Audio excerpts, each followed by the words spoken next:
Guys part 2 শুরু করলাম সকালে এখন বাজে 10:26। এখানে কিছু মাটির কাজ করছে লোকজন, দেখতে পাচ্ছ গাইস। আর আমাদের পাগল এবার কিছু বলছে, হ্যাঁ বলো এবার বলো। রাকেশের সাথে যে বিবাহের গন্ডগোল চলছে, অনন্যার বলতে কি যে তুই ওই মাগের জন্য আমার সাথে ঝামেলা করেছিস, আমার সাথে ঝামেলা করলো। এই দেখো আমার গাড়িটা পাগল ওই সাইডে রেখে এসেছিলাম হিঙ্গলগঞ্জে, যাও বাইক রেখে দিয়ে পার্ক করে দিও ঠিক জায়গায়। ফোনটা তাই বলতো মানে আমার সাথে গন্ডগোল রাখে, তাই বলতো ওই মাগের জন্য যাচ্ছে আমার সাথে গন্ডগোল করতেছিস। আর এই সবসময় নাঙের গল্প, এইবার নাঙের গল্প। এক মেয়ে 10 লোকের সাথে প্রেম করে আর সেখানে কি চলে। এবার বললি তাই এর মেয়ে তো কনফিউজ হলো, বলতে কি দীপায়ন তুমি কি বললে ওটা আমার নামে।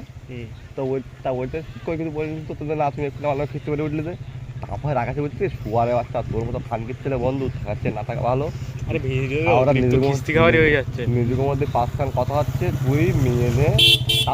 তখন মেয়ে পায়ে ওভারটেক করে চলে যাচ্ছে। তখন মেয়ে বলবে তুই মাগিলে গুরু গেছে ইয়ে কনফিডেন্স রেখে